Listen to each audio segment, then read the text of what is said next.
নলছিটিতে মাদকের অভয়ারণ্যে পরিণত অভিনব কায়দায় হাত বদল, প্রশাসনের হস্তক্ষেপ কামনা। বিস্তারিত দেখুন প্রতিবেদনে। নলছিটি এখন মাদকের অভয়ারণ্য। ব্ল্যাকমেল করে চলছে রমরমা ব্যবসা।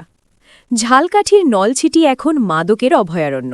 হাত বাড়ালেই মিলছে ইয়াবা, গাঁজা কিংবা ফেন্সিডিল।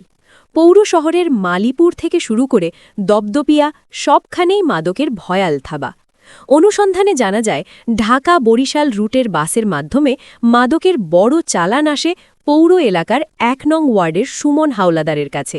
সেখান থেকে একটি অদৃশ্য সিন্ডিকেটের মাধ্যমে তা ছড়িয়ে পড়ছে স্কুল কলেজের ছাত্র থেকে শুরু করে বিভিন্ন পেশাজীবীদের হাতে। সবচেয়ে ভয়ানক তথ্য হল, মাদক সেবনের ভিডিও গোপনে ধারণ করে ব্ল্যাকমেইল করা হচ্ছে। সিসিটিভি ফুটেজ বা অডিও রেকর্ড ফাঁস করার ভয় দেখিয়ে সাধারণ যুবকদের মাদক কিনতে বাধ্য করছে চক্রটি। অভিযোগ রয়েছে, প্রশাসনের কিছু অসাধু সদস্যের মাসোহারা থাকায় ধরাছোঁয়ার বাইরেই থাকছে মূল হোতারা।